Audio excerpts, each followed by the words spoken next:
Good morning everyone. Students from English 2, today we will take a new chapter, chapter 19, The Merchant of Venice. So, from this chapter, first of all, we will little discuss regarding the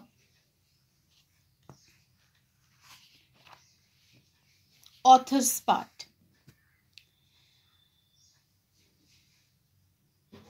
The author name is Edith Nesbit. Now, listen the little explanation about Edith Nesbit. Edith Nesbit was a celebrated English author and poet. She published her books for children under the name of E. Nesbit.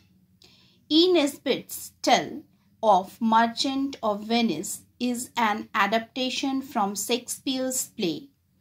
It appears in 20 beautiful stories from Shakespeare. The Merchant of Venice is one of the most frequently performed of Shakespeare's play across the world. Now, listen the summary. Students, listen the summary of this chapter listen it very carefully actually, because the chapter is a little long and the summary is also a little big. So one day it will not cover. It takes 2 days. I will complete the summary part with 2 videos. Now listen the summary.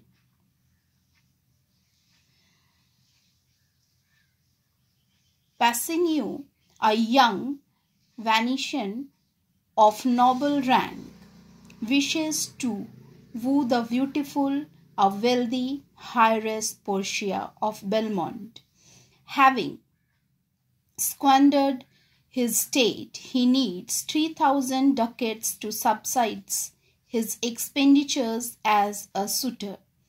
Bassanio approaches his friend Antonio, a wealthy merchant of Venice, who agrees, but since his ships and merchandise are busy at sea, he is short of cash.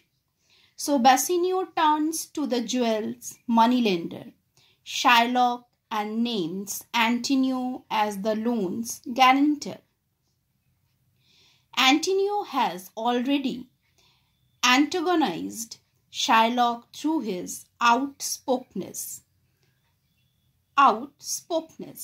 and because Antonio's habit of lending money without interest forces Shylock to charge lower rates. Shylock is at first reluctant to grant the loan, citing abuse he has suffered at Antonio's hand. He finally agrees to lend the sum to Bassanio without interest upon one condition. If Antonio is unable to repay it at the specified date, Shylock may take a pound of Antonio's flesh.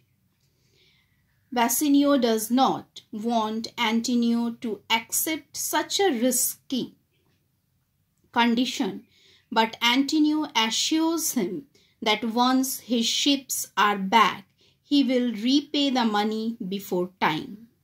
With money at hand, Bassanio leaves for Belmont to woo the lovely Portia. Meanwhile, in Belmont, Portia is awash with suitor. Her father left a willing, stipulating